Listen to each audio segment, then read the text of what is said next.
Well, good evening, everyone, and welcome to Mount Vernon Members Livestream event. My name is Doug Bradburn. I'm the president and CEO of George Washington's Mount Vernon, and I'd love to extend a special greeting to those of you joining us for the first time as fans of the incredible Inn at Little Washington. We hope you enjoy this exclusive access for those individuals who are big fans of all things Washington, including George Washington, who's right here beside me. Now, for those of you who don't know much about Mount Vernon, we're not a government agency. We're a private institution run by the Mount Vernon Ladies Association. We don't receive any taxpayer dollars here. And so we've been doing this, welcoming folks to George Washington's home for 160 years this year. And I'd encourage you to think about becoming a member, come and visit us and see this tremendous place. And why would you do that? Why would you become a member? First of all, this is a place of beauty and history. It's an iconic place for Americans, and you as a member would get great access to really become part of the family here at Mount Vernon and share in our mission to educate people about the story of America, the story of us, the story of all of us. And we do that here every day, 365 days out of the year, and online as well, and in classrooms around the world. Now, you also would get exclusive access to great events, early discounts on some of our sold out favorites like our wonderful wine festival, which is coming up socially distanced on October 9th this year, and other great programming, Fall Harvest Festival. We also have a magazine, award-winning magazine, which you would receive, and you get that 3 times a year with scholars from Ron Chernow to the latest graduate students doing the most exciting work, sometimes right here at Mount Vernon. But you'll learn a lot about the history of this place and our country, and see some of the fabulous things that are going on. But you also get this kind of exclusive programming. At this point, you've ran out of things to watch on Netflix, and now you can dig into all this exclusive Mount Vernon programming. Wonderful interviews like the one we're gonna have tonight with the incredible Chef Patrick. Now, anyone watching tonight who becomes a member by tomorrow, September 23rd, a new member, will be eligible for an autographed copy of Chef O'Connell's magnificent book, A Magnificent Obsession, The Inn at Little Washington.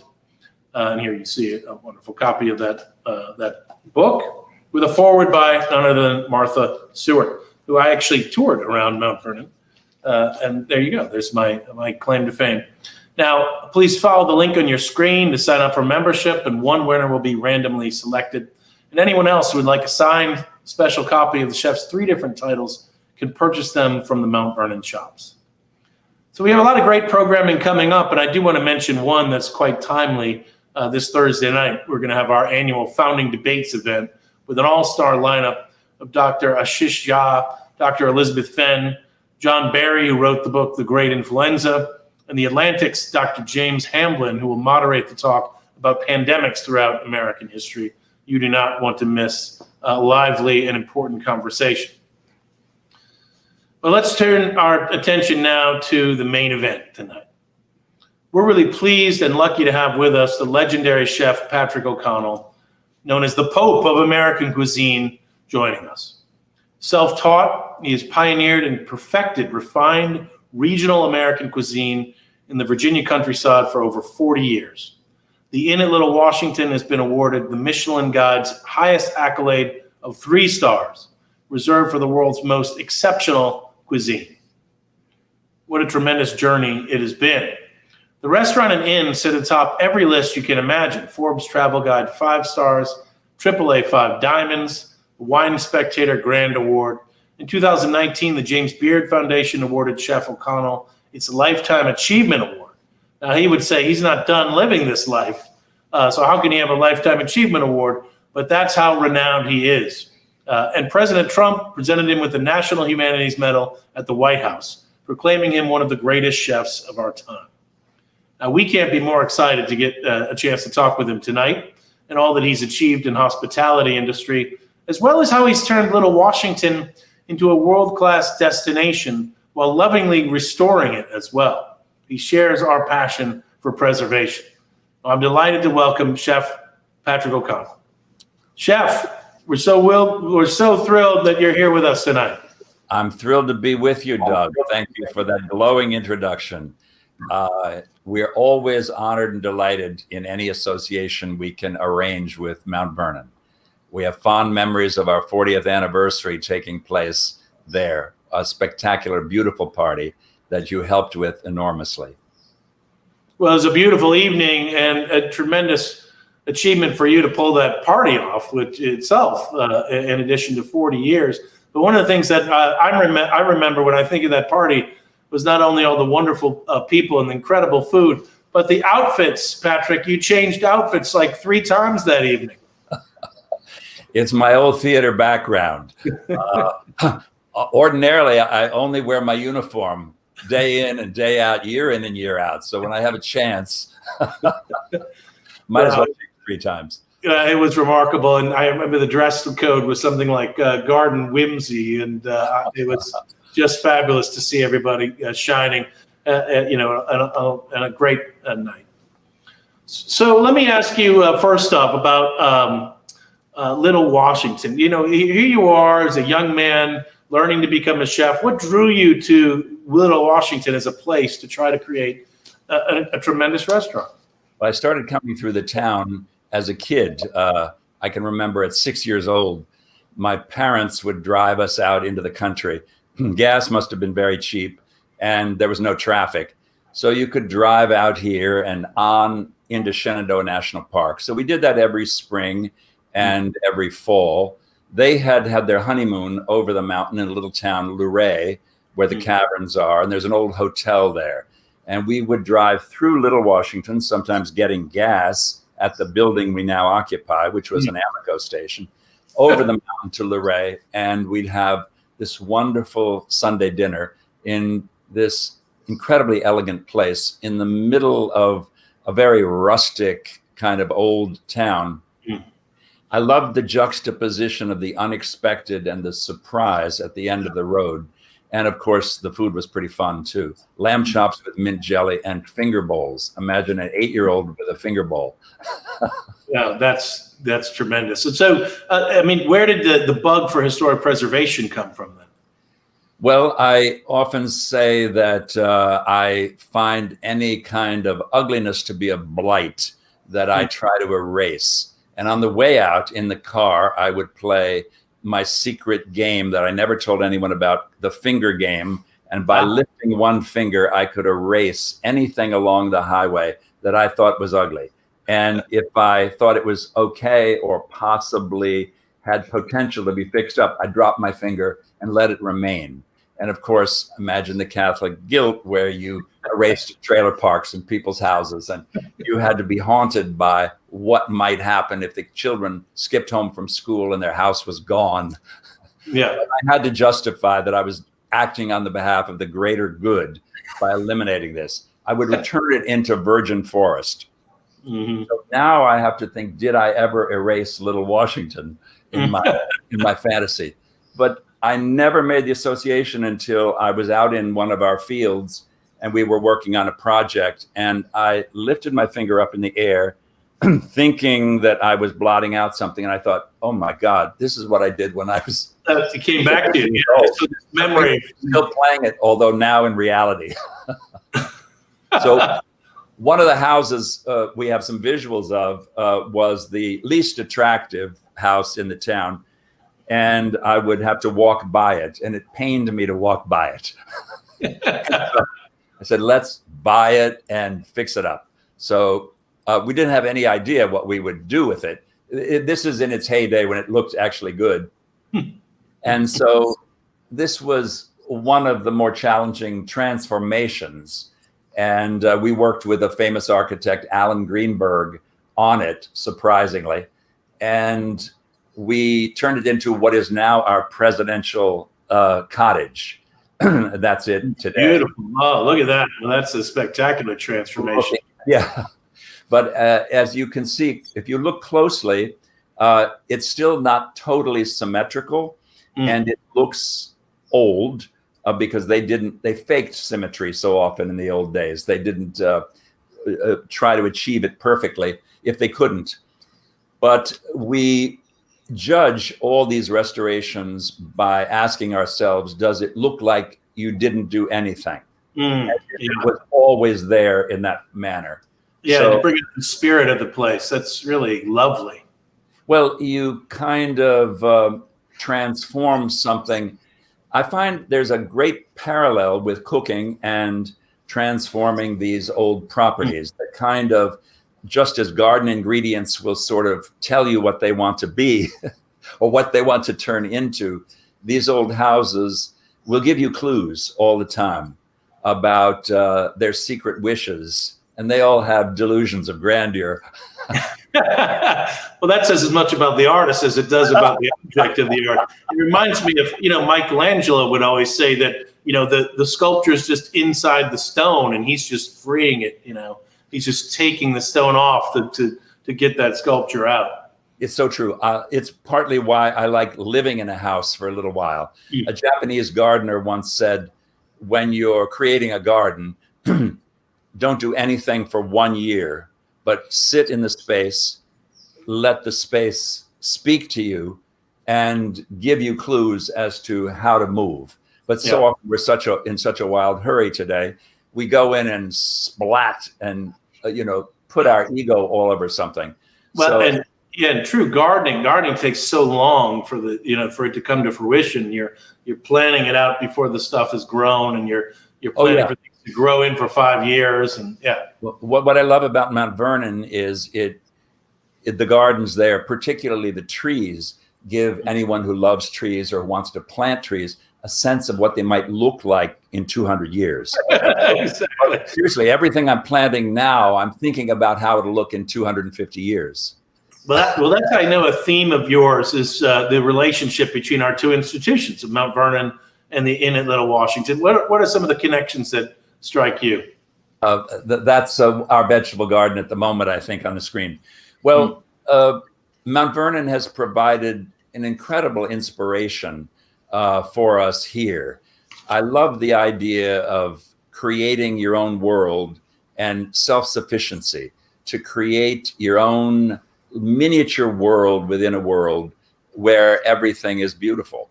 So we have an old tavern built in 1740, one of the oldest buildings that we own. And behind it, it has a beautiful vista of the mountains and a pasture. And then we have our livestock back there. And we're planting the trees in very much the same configuration as the front of Mount Vernon, framing that vista. Of course, they're about 10 and 15 feet tall. Some of them are 25 now. But that's how they were when Washington planted them. Absolutely. But there are two very large trees that are in front of the inn. And we planted those 35 years ago. And they're two of the largest trees in the town. And it's very rewarding to just even imagine how that vista will change over time. And this is the front of the inn on the screen now, which was the Amico garage. That's and amazing. to its right was the junkyard. And this is what we found. Go back. Can you go back and see that again? That transformation from this old to that shot. That is quite. And those are the two trees in front. That's there. right. That's right. They're sycamores. Yes. Oh, wow. Those are beautiful. Well, they give nice shade and they frame the building and they're where they should be. And in the background is the tavern. And behind that, we replicated the front facade or the rear facade of Mount Vernon with the columns, 2 stories. And the town gave me a street, which was actually known as the Alley, but it had been named by George Washington when he surveyed our town and laid out the 3 streets. It was Middle Street, but it became a sub-street when we were able to acquire all the property at the end of it. So it led only to our property. So they didn't want to maintain it and the state didn't want to maintain it. And in exchange for fixing it up, we acquired it from the town. So it is lined with these sycamores all the way down. Lovely. And it leads to what the staff calls our field of dreams, the meadow behind us. Well, one of the personages in your adventure and preservation that we both worked with is Peter Post, and I'd like to know kind of what you've had him working on in your in your little village? Well, I think we met Peter Post, the sort of archaeologist slash roofer restorer, when he was working on the roof at Mount Vernon. And we, of course, have plenty of leaky roofs around here, but we wanted to bring them back in a historical manner. So one of the first roofs he did for us was pretty much a replica of the red roof on Mount Vernon, and using the same shakes and then dyeing them. And this is a little house that formerly was clad in aluminum siding here in the town. And we also copied the coining that was on the facade of Mount Vernon, where if you couldn't afford granite block, you took clapboard and then carved grooves in it to look like stone. So George Washington used this, and there were some houses already in town that had coined corners. So it seemed appropriate. But this was the first roof he did for us in the red shakes. Yeah, and a reference to the balustrade too, which used to be on Mount Vernon, is kind of iconic Mount Vernon, but that's sort of pre-1930s Mount Vernon. Exactly. We illuminate this at night. Most developers, of course, would have torn this house down because it costs probably 4 times more to restore it than it would have to build new. But it has a wonderful soul and a great feeling inside, and it's sort of living history. Guests can stay there now. And another one of those asymmetrical buildings that you mentioned earlier, which of course George Washington's Mount Vernon is asymmetrical as well. I love that it's unapologetically asymmetrical. I don't know. I think George Washington also held up his thumb at his asymmetrical house at some point. Probably quite often. Well, I was sitting in my office with Peter, and the house I'm currently living in was an old Victorian Sears Roebuck house. Yeah, let's see that. It had a leaky roof. Well, this is it in 1895. After I guess it arrived by train and was put up. And where did you find all these old photos? I guess they're in the city archives or families. Some of them are, yeah. Well, we don't have that many buildings in town, so most of them are in the Historical Association archives. Yeah. When the Sears Roebuck house in a box showed up, it was probably pretty newsworthy in the town. I can imagine. There are about 3 others in the county, but I would never have dreamed that you could order something like that. So the roof started to give us problems after I was already living in it. And so I said, Peter, at one time, the front roof of this house had elaborate kind of material on it in a diamond shape. And I hate to just put a tin roof on it, but have you ever done shakes in 3 colors on the roof before? He said, what did you have in mind? So I drew up on my computer one of my favorite buildings, which is the oldest hospital in the world in France, called the Hospice de Beaune. And it was run by the nuns and the church, and offered any wayfarers, pilgrims, or infirmed or elderly people sort of a refuge. And it's beautiful inside also. And we actually were able to give a party there at one time. So I showed him that, and he was hooked. This is actually glazed clay tiles. But he was in at that point. That it's great to have an inspirational photo. And what I always say to people is, it doesn't matter how high your inspiration comes or how unrealistic it may seem, you can still be inspired by it and take something from it. So Peter worked about 9 months restoring the roof on this Victorian house. That's wonderful. That's so wonderful, Peter. You mentioned to me, I think, when we talked about that the first time, that you like the connection between hospitality and hospitals, that the food side, has sort of gets separated at some point. Exactly. Well, that hospital from the 1400s was called the Hospice de Beaune, and it was also called the Hotel of God. And no one had to pay to go there. but it's considered by many to be the birthplace of hospitality. And this is when offering hospitality was synonymous with hospital. Of course, the word comes from the same root. And when the nuns were taking care of the ill, they were running the hospitals. And then science filtered into the picture and doctors came along, and those two disciplines verged into very distinct, separate ways. So I've been giving talks to doctors in the last few years about what they can learn from the people who devote their lives to hospitality, and how they can benefit in their healing process by learning what we take for granted in the hospitality field, and essentially trying to bring those two disciplines back together. And well, it's ironic considering the quality of hospital food typically. So, yeah. Well, we consider that in its highest form, what we're sort of doing quietly here is acting as healers.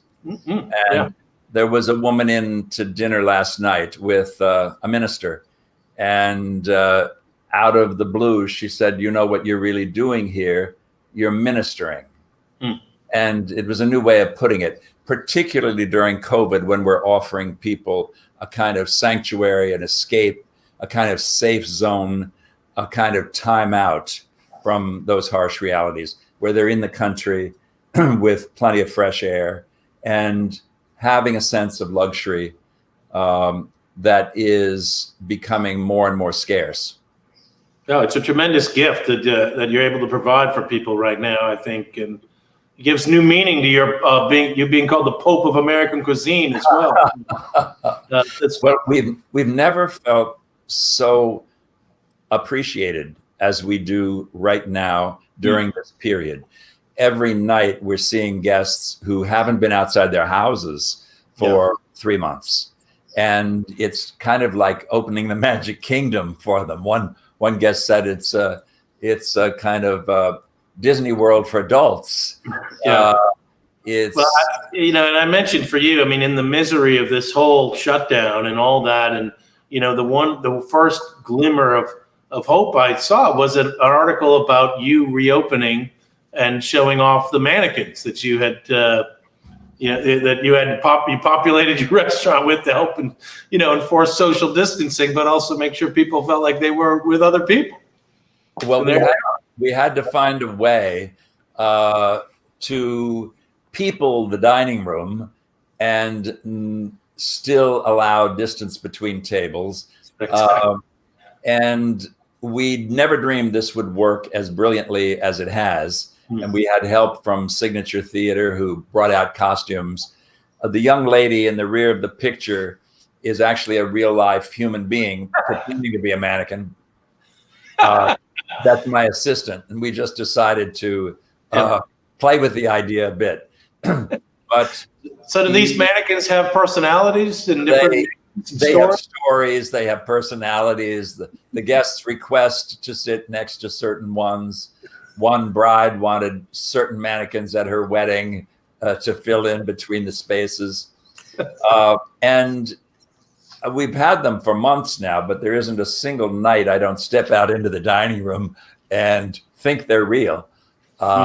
They've taken on a life of their own.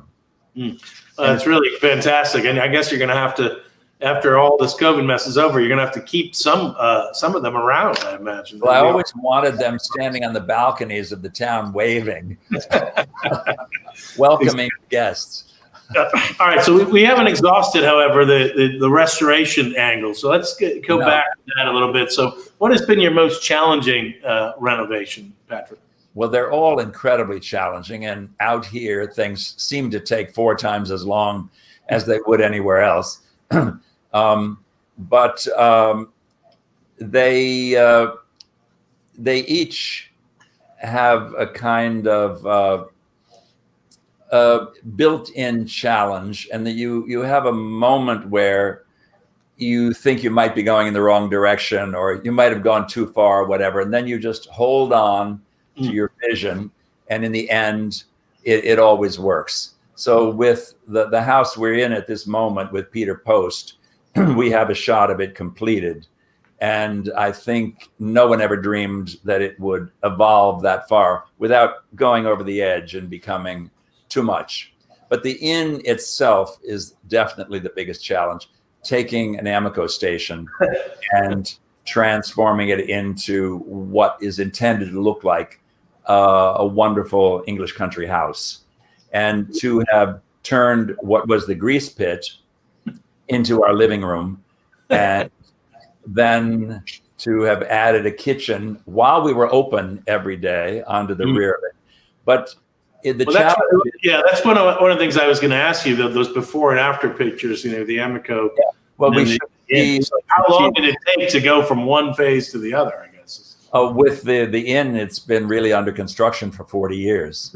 You're more like Jefferson than Washington, it sounds like. Well, as you mature, as you see more, as you travel more, and you bring home ideas, you feel that your creations have to reflect where you are at any given point in your life. And you realize, oh, you could have done it a little bit better, so let's change it. I think we have a shot of the completed, what we call the Eagle's Nest, the house we're in. Your house, yeah. So you can see a glimmer of the the three-colored roof there. Gorgeous. And a sense of the house finally becoming what it hoped to always be. And Peter Post's beautiful work. So all of that bric-a-brac had been removed from the house, and some of it was found in the attic, and he had a lot of it replicated. But we created a new entrance, and we linked this property with the big meadow behind the inn and made it part of our own little village within the village. Spectacular. It's just beautiful. Thank you. But I know that you're working on another project already, and it has a little bit different look to it, although it's probably dated from a similar time period. It is. We're actually renovating and restoring the old general store that was built by the family who owned this house. And it just a stone's throw away on the corner. And this was the store. Yeah. So, it looks like an old Western town saloon or general store. And you can only imagine that they thought the town was going to fill in with these false fronts around it. And it just sort of didn't.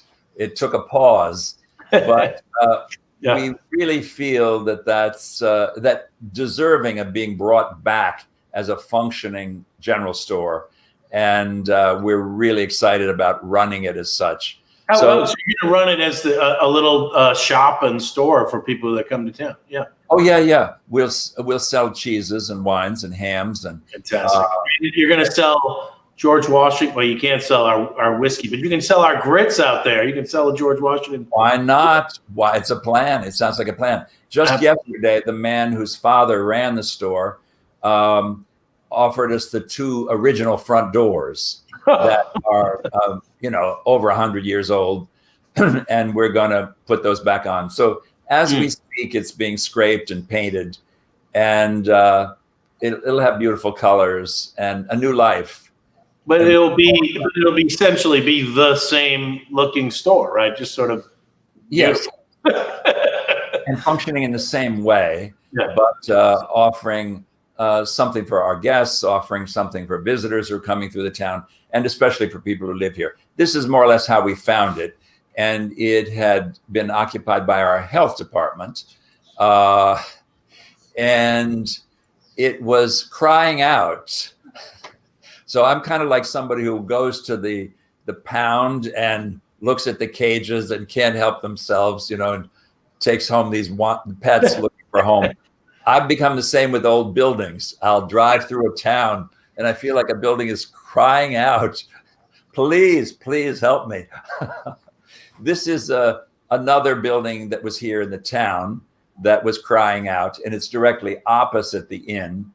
And is this one completed? This one's right. Yeah. So this has 6 wonderful suites in it. and it's very close by the Episcopal Church. So in our version of how the town might have been, we've called it the parsonage, as if perhaps the parson lived there at one time.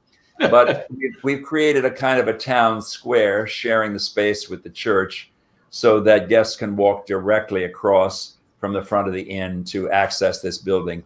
And it has a beautiful garden behind it. And we can do a private wedding back there.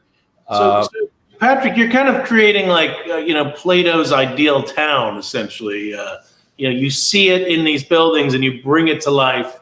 And then you kind of have a story of what happened in these different places that you're filling in. It's amazing. Well, we're putting historical plaques out in front of each of these buildings too, showing the befores and the afters. We're finding out that people are absolutely fascinated because there are so few American towns that are still as they were.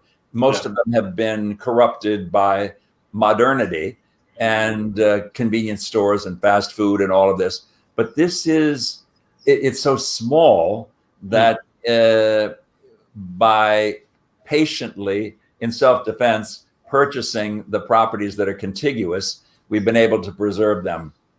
A lot of it is just simply good business. We can't risk something unfortunate happening to the investment that we have. Yeah. This is the rear of the old tavern. Not a great shot, but showing the double columned portico. Yeah, the Washington Piazza there. Yeah, absolutely. Exactly. And you can see some of the trees that have been planted behind it. But almost all the trees now around us were planted. You see, at one time, there was no highway bypassing the town. All traffic came through this intersection. So it was pretty much a sea of asphalt. And it would have gone in a very unfortunate direction quickly if the highway hadn't bypassed it. So that saved the town. Most people thought it was the end of the town. The building in the forefront, which is brick, was the second gas station in the Ford Motor Company. We're turning that as we speak into a beautiful sidewalk cafe. And the townspeople are very excited about that. This is how we're handling COVID here. Good. Yeah. So you mentioned, I think you talked very eloquently already about the, people's sense of excitement that you're open, and in particular in this trying time. But how, in general, has the inn done with the pandemic? Well, we're still required to only be 50% occupied in our restaurant, but that is causing our restaurant to be 100% occupied full every night. But our 23 guest rooms are pretty much full from now until Christmas. Wow. So people are demonstrating that they have an urgent need to get out of an urban area. And this is their way of dining outside under this tent. They also feel the need to go to a party and celebrate life. Everyone has come in contact with their own mortality in a new way. And you hear every night people saying, if not now, when? And what are we waiting for? And we can't go anywhere else. We used to go to Europe, at least once a year or something like this, but we just need what you're providing. So you're not just providing a dining experience, though. I mean, you're a 3-star Michelin star restaurant. Are there any other 3-star Michelin open in the country right now? At this time, we're told they're all closed. Unbelievable. There are certain people who just sort of follow the 3-star brand, and they're driving from Chicago and coming from New York and whatnot. So it's a singularly interesting position to find ourselves in, one we certainly didn't expect. But for once, the rather strange location is making sense and coalescing in a way that it never did before. During the height of the pandemic, we invited people to come out and walk through our gardens and have a garden tour, and we'd provide a box lunch. And again, the sense of inspiration from the historic houses like Mount Vernon. People need to get out. they need to escape, and they need to be uplifted. And hopefully they're able to do that here. Well, I mean, it looks like a beautiful experience you provided for them. I'd encourage all Mount Vernon members to get on your cars and get out there, although it sounds like it's going to have a hard time getting a table. You'll have to mention that you saw Patrick on the Mount Vernon stream, and he'll make it happen for you, I'm sure. You got it all figured out. Yeah. So why don't we... number is...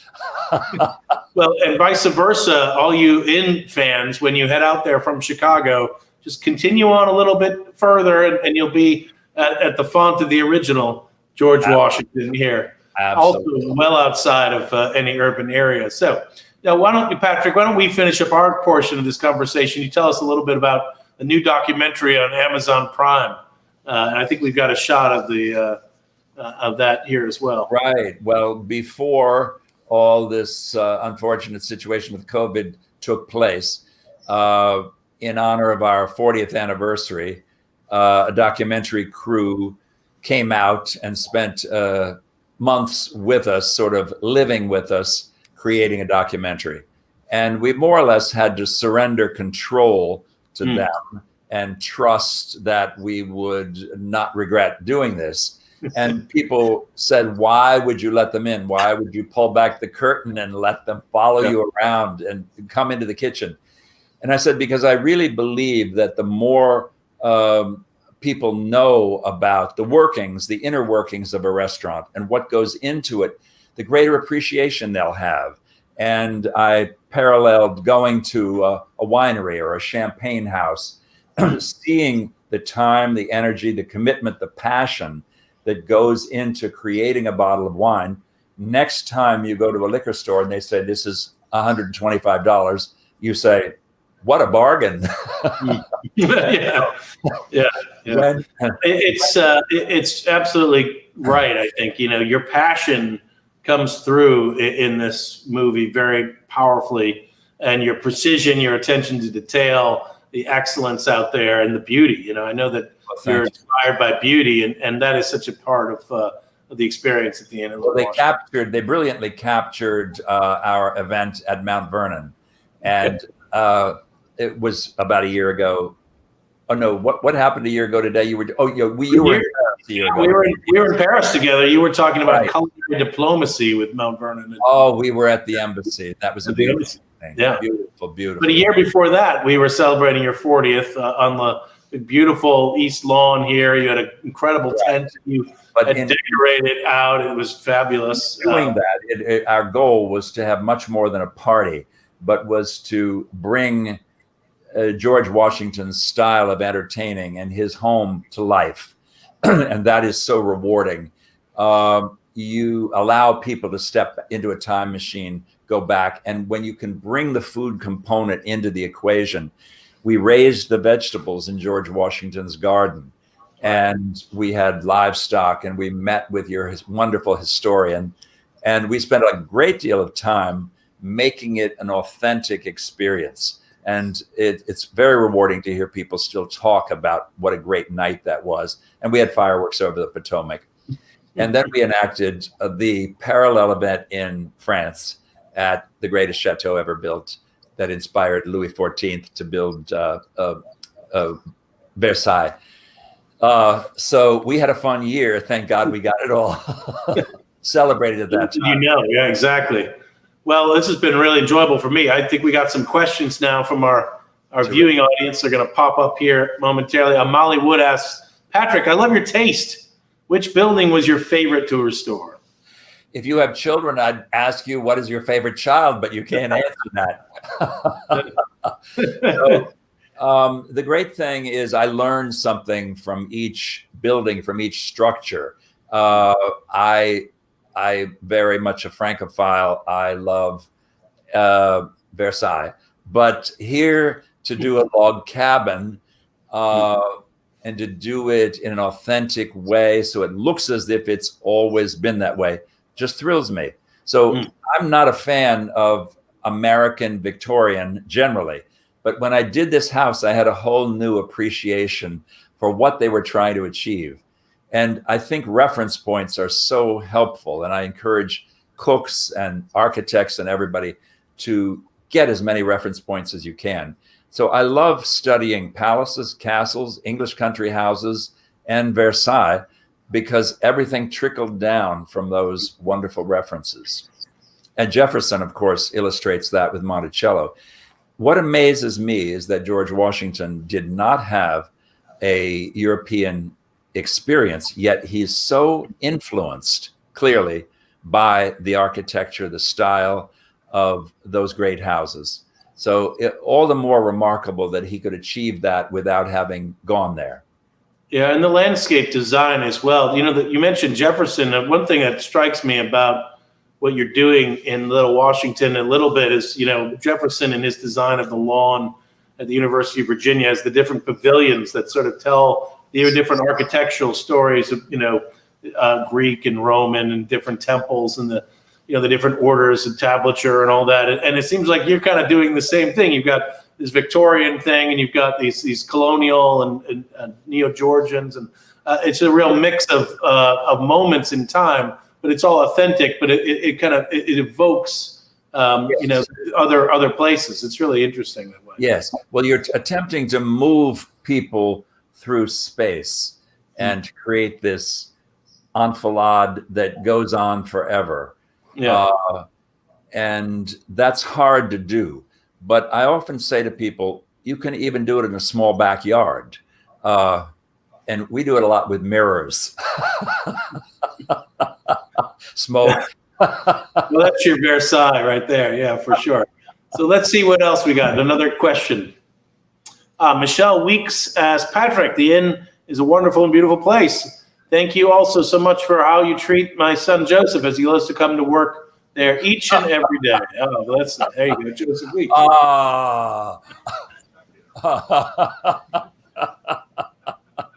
You should be so proud of your wonderful son. Part of the reason we spent so much money and lavished so much attention on our kitchen, which was actually inspired by a room at Windsor Castle where the cheese was made, the dairy room, all in blue and white tiles and huge expanse of pane glass behind it, was so that when you walked in, you'd be uplifted. You wouldn't feel as if you'd come to work. You'd feel that you were in a happy place. And I feel it every day as I go into it. And I'm so rewarded that the staff likes being there. So that's very important, Patrick. I worked for a long time in one of these kind of brutalist architectures. I was a professor, and it was this kind of 1950s tower, academic tower. And then I moved from there, and it was so depressing. And then I moved from there to Mount Vernon, where I was, you know, the director of the library, the beautiful presidential library they built. Going to work there every day is just it raises your mood and your attitude. You know, it's so important to pay attention to where people have to, you know, spend their working lives. Aesthetics matters. Yeah, and I'm told by psychologists that one of the terrible mistakes today's architects make is ceilings are not high enough.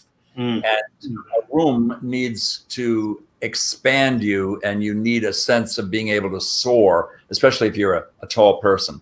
And the higher the ceiling can be. So we have a very, very tall ceiling in our kitchen, and it allows you to rise up. Cathedrals figured this out years ago.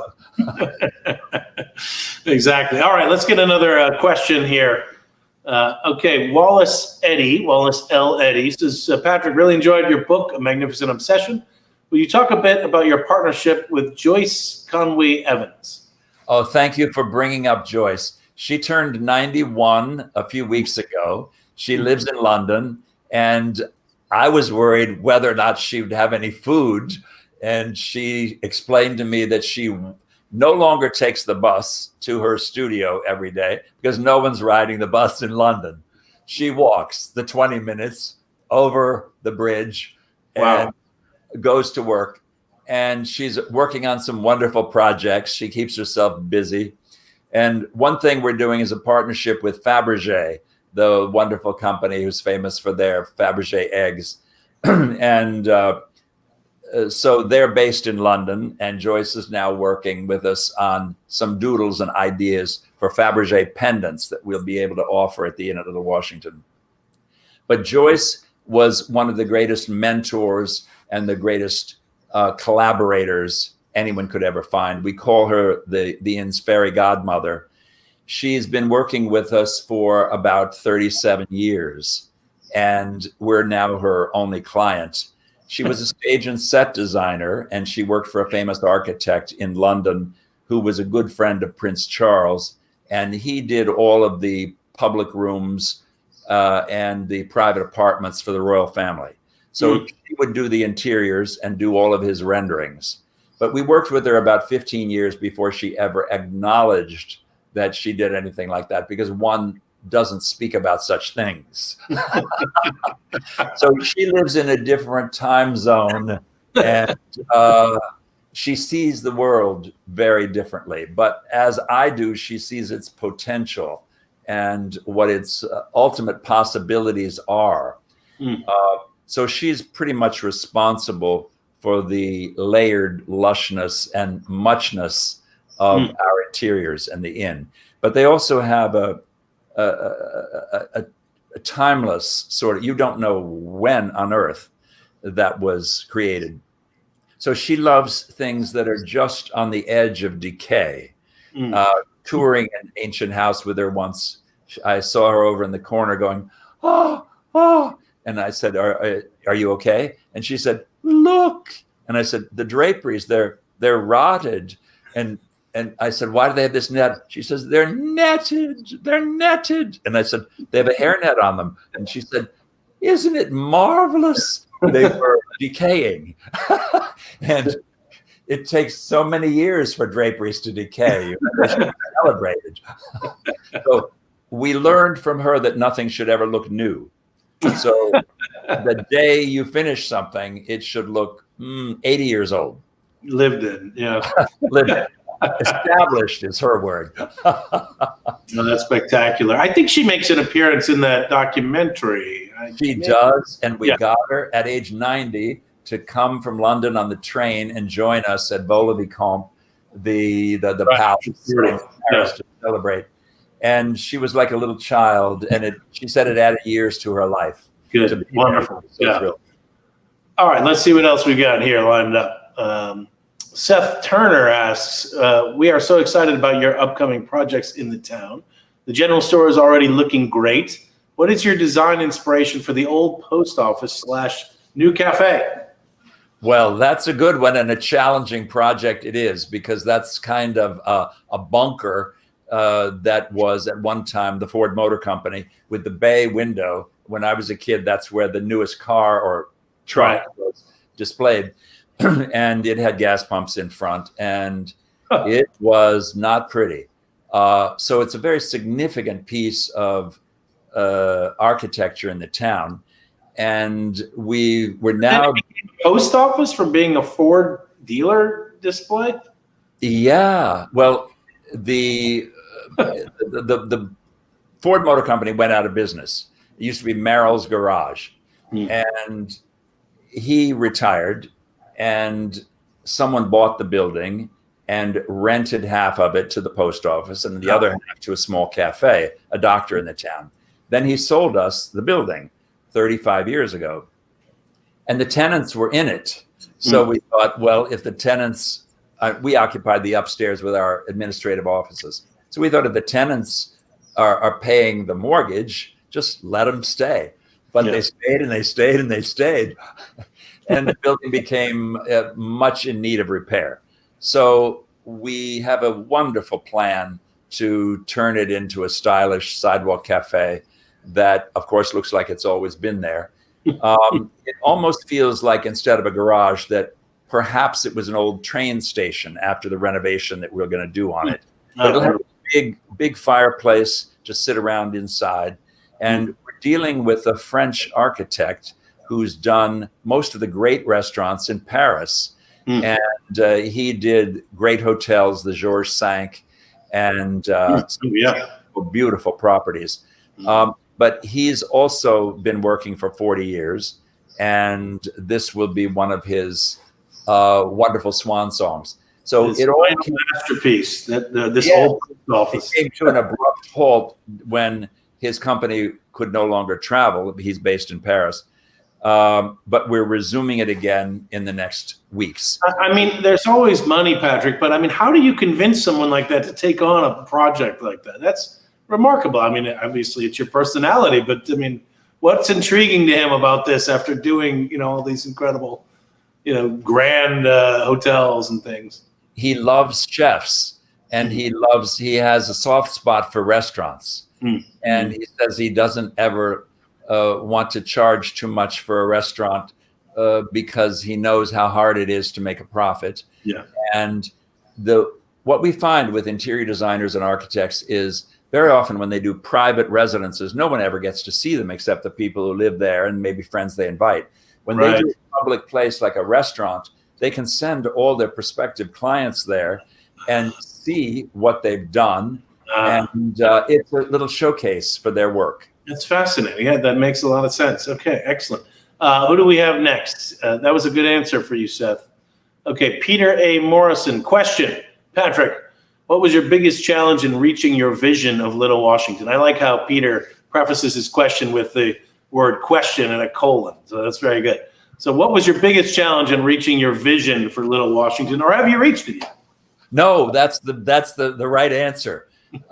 You never, if you're growing, you never fully reach your vision, because I think Janis Joplin said, just when you think you're at the top of the mountain, the clouds part and you see you're only halfway there. So when you complete this little bit of canvas, I always say somebody keeps enlarging the frame, and it grows, and then you are allowed to dream bigger. So there's no such thing as arriving even as a cook or a chef. You never get there because there is no there. And if you think you're getting there, the world changes around you. And just as what we're experiencing now required us to be very creative and adaptive, resilient, and flexible, that's how we have to approach the future. So we have plans that we wouldn't even talk about because you'd have us arrested. Spectacular. They're wonderful. Not even going to mention the underground village, which requires no permits. The gnome people down there. So I mean, you I know you don't want to talk about your legacy yet because you're still building it, but reflect a moment on, for God's sake. Well, but reflect a moment on sort of the changes you've seen in American cuisine and fine dining, in the 40 years since you started this experiment. What have you feel like you've directly influenced, or just what you've seen and the direction things are headed? Well, it's been wonderful to be a part of something and to know where it all came from. Can you imagine what we were all eating in the 50s? And then to have seen us become one of the most jaded restaurant-going clienteles on the planet. And it's Michelin, yeah, possibly. Michelin is a good measuring stick, because those in the early days, in the 80s, were our reference points. Every year we would close in January and we'd go on a gastronomic pilgrimage to France and hit those 3-star places in the villages outside urban centers. And they would be our measuring stick, and they would serve as inspiration. And never dreaming that Michelin would even enter the United States or dare to acknowledge that Americans had a restaurant on a par with their greatest shrines there. It's unthinkable. And so that was historic for me when they came to New York, because I never thought it would happen. But what I saw in New York was, especially in terms of other critics, a bit of suppression initially of Michelin's importance. But that dissipated somewhat. And then we never dreamed they'd come to Washington. So when they did, it was announced, but they'd only rate Washington, D.C. downtown restaurants within the district limits. So it was a dream that they came out here. But I always tell the boys, life was, we call it how the West was won. And every night I'm referring to how the West was won, meaning what we had to do in the early days. Nothing at all was delivered here. No purveyor would think about coming 67 miles outside of the city. And if you told them you were in Washington, Virginia, they would say, wait a minute, are you in Washington or are you in Virginia? Make up your mind, buddy. You can't be in both places. So I can imagine the confusion. Oh my goodness.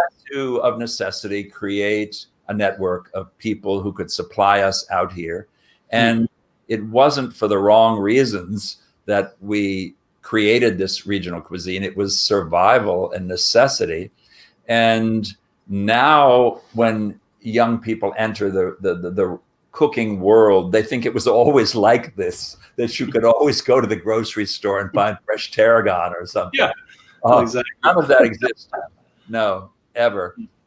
People were still eating Velveeta cheese when I started. That was the go-to American cheese.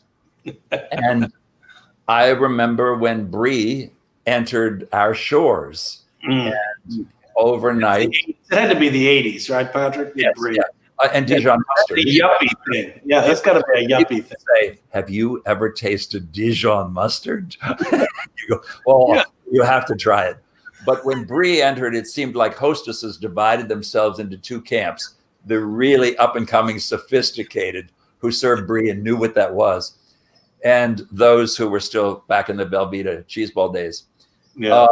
And to think where we are now, it's a little frightening. But I remember a cabbage head with little smokies on toothpicks stuck all around it like a porcupine ball at one of my mother's parties. That was fancy. That was fancy. Exactly. Well, my famous mother's dish was called Little Nancy Etticoat, and it was served on Sundays when we had company. And it was actually a banana standing straight up in a Dole pineapple ring with a chiffonade of iceberg lettuce around the base, a dollop of Hellman's mayonnaise dribbling down the side, capped off with a maraschino cherry. The maraschino cherry, that was, yes, you have to have the maraschino cherry to give it that real tang that you're looking for. All right, so they're telling me two more questions, Patrick, and then we'll send you back to dreaming your dreams. So M. Coleman, have dined at restaurants several times. What types of treats will be offered at the cafe? How can we think about the cafe experience? Well, we're already busily working on and testing and tasting the menu. It will be something that you could have at any time of day for the most part. If you stop in, hopefully, and not in need of a reservation, you could go for a cappuccino. You could go for a wonderful sandwich. It would be American classic dishes prepared in a way that are more amazing than you ever thought they could be, hopefully. Even if it were a grilled cheese sandwich, which is something I loved as a child. But when you use exquisite cheese, perfect bread, and do every detail exactly right, it transports people to a new level. So I always say that dishes that you had as a child, reimagined. We'll also have a bakery, and so we'll be able to do all the breads and the croissant and everything we do for the restaurant now, and people will be able to take things home.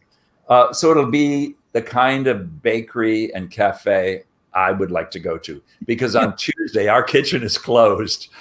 It will be open on Tuesday because I need a place to go to. I love that. That's like they say for authors, it's write the book that you want to read. It sounds like you've been doing that your whole life. Make the food you want to eat. If you write what you love, if you cook what you love, it's going to be good. Yeah, it's a great way to live. Okay, let's have one final question here. No pressure. Tom and Janet, I think. Patrick, if you could have one very special meal, who would cook it for you and where would you like to enjoy it?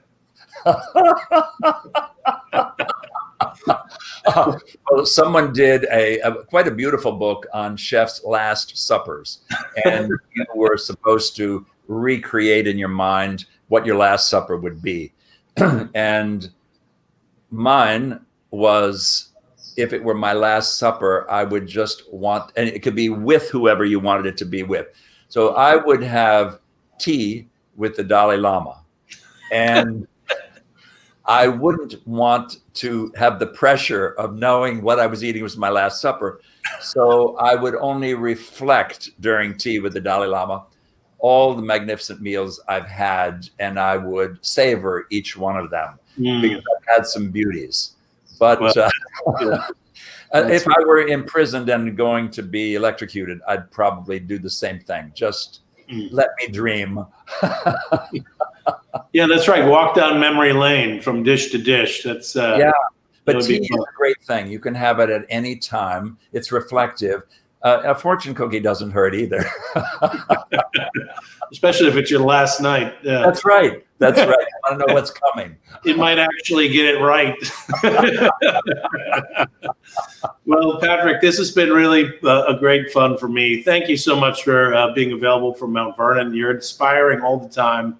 You know, you remind me of my youthful self, you know, when I wanted to be a poet, you know, and these sorts of things like that. I'm like, why didn't I go that route? It's never too late. No, that's true. What rhymes with crime? Yeah. So, but anyway, this has been wonderful. Thank you so much, and thank you everybody for tuning in. You know, please check out the Inn at Little Washington and see what might fit in your dining schedule. What an experience to have in this horrible year. Take a little bit of fun out of 2020 with somebody you really care about, and go out there and have a special day. And thank you, Patrick, so much. Stay on the call, and we'll say goodbye to all of our viewers tonight. Good night. Thank you, Doug. Thank you all.